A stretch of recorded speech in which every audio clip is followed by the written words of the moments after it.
Hello everybody, I'm Thrash Maniac HD here with my WWE Hell in Cell 2013 pay-per-view predictions.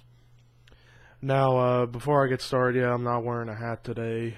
I'm just not in the mood for that, but, time for the predictions for Hell in a Cell this Sunday.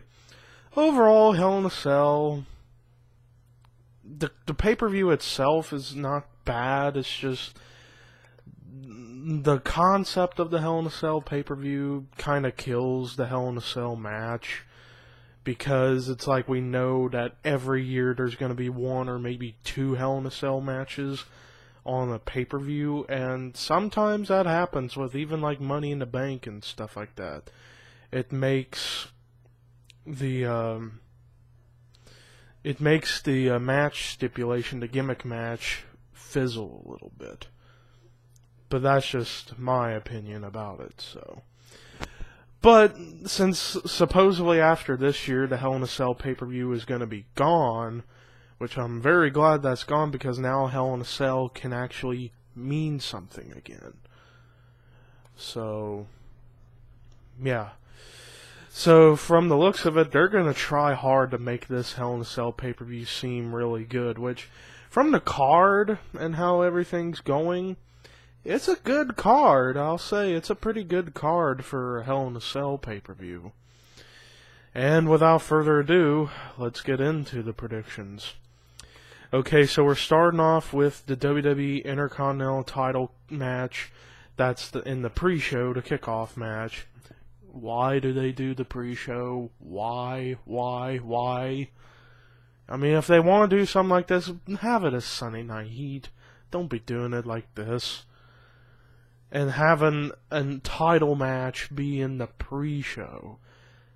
The pre-show match should always be like a freaking Divas match or a freaking jobber match or something like that. Not a title match, especially the Intercontinental title. But anyways, that was off topic. But yeah, the Intercontinental title pre-show match. Curtis Axel defending the title against Big E Langston. Now, this is carrying over a little bit from their Intercontinental title match they had on NXT a couple months back. And that match was a good match. I expect this match to be a good match as well. Pick to win, I think Curtis Axel. While I'm a big fan of Curtis Axel and I really hope he gets somewhere, ever since he's won the IC title, he's really done nothing other than just defending him against jobbers, basically. So I think it's time for Curtis Axel to drop the Intercontinental title and move on to bigger and better things if WWE would let him. So for this, I'm going with Big E Langston to win the title, and besides, I think it's time for Big E to win a championship. Now we get into the main show. Now, if this match does happen, then I'm going to make a pick for it. If the match happens, Bray Wyatt versus The Miz. If it does happen, I'm going with Bray Wyatt to win. Because, I mean, he's got momentum in the ring for me. And also, I mean, the only reason why I say it might happen is because he's still kind of... Bray Wyatt still kind of has that little tweak in his leg from whatever happened. And who knows if he's going to be 100% clear by tomorrow night. But if it does happen, I'm going with Bray Wyatt to win. Now to the actual matches. First, Los Matadores versus the Real Americans. It's starting up that feud between these two like a lot of people saw coming. But this should be a pretty damn good tag match, I would say. Pick to win. I'm going to go with Los Matadores to beat the Real Americans. Because they've been undefeated. They got momentum. I think Los Matadores can pull off a win over the Real Americans. However, after the show, their feud's going to be far from over, so yeah. Now we move on to the Divas title match. AJ Lee defending again against Brie Bella. I mean, nothing against Brie Bella as far as improving, but why does she have to have another title match for? Another shot at it? Like, why? AJ Lee's gonna win. I mean, I think AJ Lee's gonna have the belt up through to WrestleMania. Just for me, AJ Lee's gonna win. If Brie Bella wins the title, I'm not going to be too happy about it, but I'm not going to be too mad about it. It's just like, really? Brie was the one to beat AJ? If anybody should beat AJ, it should either be Caitlyn or Natalya, or maybe Tamina, but that's just me. Now we get into the triple threat match for the WWE Tag Team titles. Cody Rhodes and Goldust defending against Rollins and Reigns of the Shield and the Usos. This match should tear the house down. This match sounds like a hell of a match for the tag titles. I mean, all 6 of these guys are really good in their own right. As far as a pick, this is a tough one to pick because all 3 of these teams could legitimately win.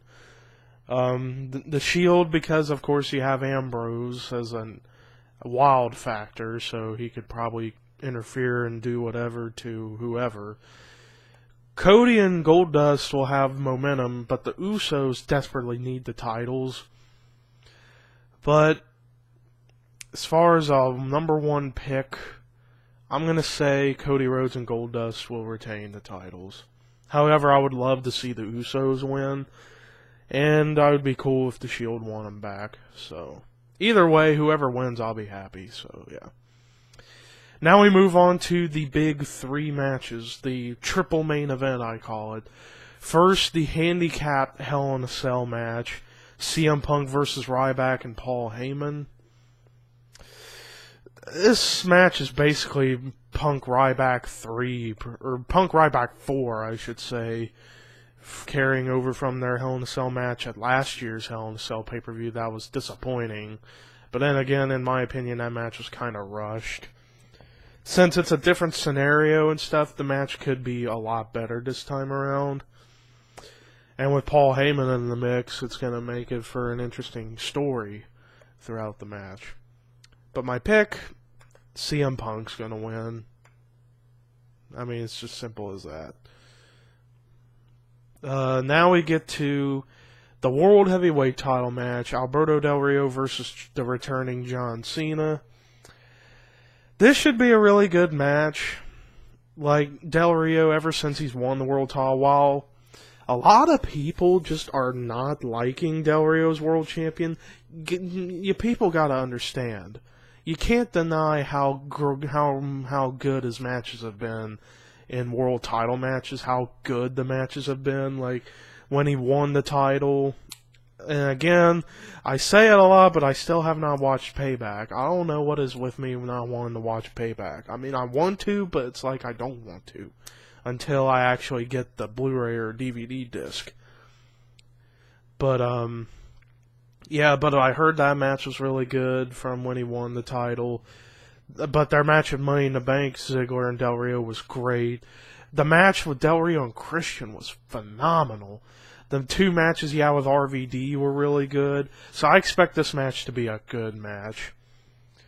But I think John Cena's going to win the title, which honestly, although it's going to be a 14-time world champion this time around, I don't have a problem at all with John Cena winning the World Heavyweight title because he's only held that title twice and both reigns didn't really last that long.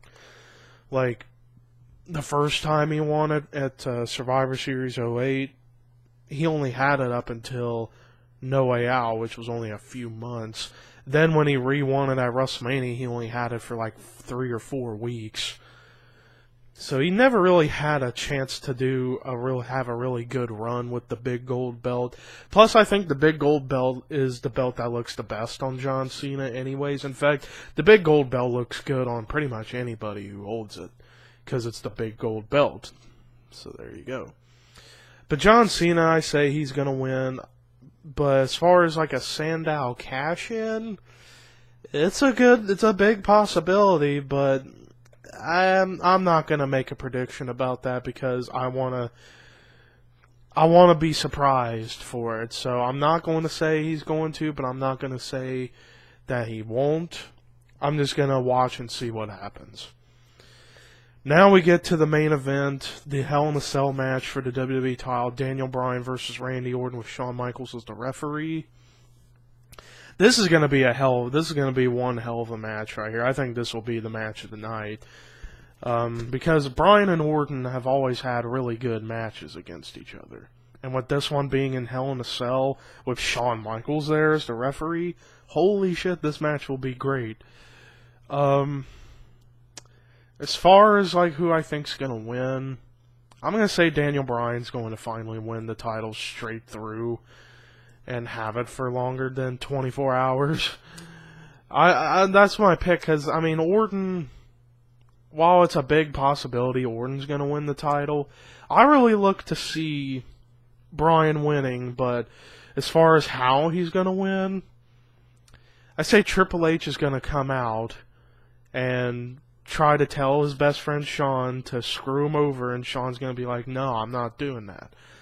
And Orton's going to get pissed, and he's going to start smacking him, pushing him around to the point where Shawn's going to super kick him, and Bryan's going to win the title, and Triple H is going to be mad, and that's probably going to set up for Shawn Michaels Triple H at WrestleMania, which, in my opinion, some people out there are not too, or wouldn't be. I know there's only a very few amount of people out there who are not going to like that idea. But to be honest with you, a Triple H Shawn Michaels match at WrestleMania would be amazing, because they never wrestled each other at a WrestleMania, and that's a crime in my opinion, because they've always had great matches, whether it was their match at SummerSlam, their match at Hell in a Cell, or at Bad Blood in the Hell in a Cell, or their 2 out of 3 Falls match, their Last Man Standing match, their match on Raw in 2003.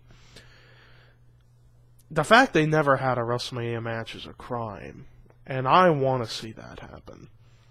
So, I think this would be the best start for it. Have Bryan win via Triple H trying to come down to try to tell Shawn to screw Bryan over, and Shawn's going to be like, nah, I'm not doing that. Orton's going to get mad, and he's going to start smacking him and pushing him around. Shawn's going to lose it and super kick Orton. Bryan will put in the S-lock or whatever, or get super kicked and then get hit with the running knee and then the S-lock, and Bryan's your new WWE champion. Triple H will be pissed, and Shawn's going to be like, ha ha ha, or something like that, and that's going to set up for that match at Mania. So that's my scenario as far as how that match is going to end, but I'm going to pick Daniel Bryan to finally win the title and have it longer than 24 hours. So, yeah. But that does it for my Hell in a Cell 2013 pay-per-view predictions. I think this is going to be a good show. I mean, this is their goodbye show to the Hell in a Cell pay-per-view concept. Because I guess supposedly after this year, this pay-per-view is no more, which I'm very happy for, because now that means Hell in a Cell can go back to actually really have a meaning to it, rather than being fizzled. So, yeah. But yeah, recap of my picks. The kickoff show between Curtis Axel and Big E Langston. I'm going Big E Langston to be the new IC champ. And if Bray Wyatt versus The Miz happens, I'm going with Bray Wyatt. Los Matadores versus Real Americans, I'm going Los Matadores. Divas Tom match, AJ Lee, Brie Bella, I'm going AJ Lee. Triple Threat Tag Tom match, Usos, Shield, Rhodes family. Ryback and Heyman and Punk in the Hell in a Cell, I'm going Punk. Cena to win the world title, and Bryan to win the WWE title. So there you go, that was the quick recap. And real quick before I go, quick announcement. I'm going to start doing album reviews on this channel for like rock metal albums. I'm going to start doing album reviews because I really have a lot to say about certain rock albums and metal albums I really like, or some I don't like, and give my opinion out there about it. And so I am officially declaring myself now a part of the album reviewing community. And the first album review will be coming tonight. What album am I going to review? I'll leave that as a surprise to you. But anyways, peace.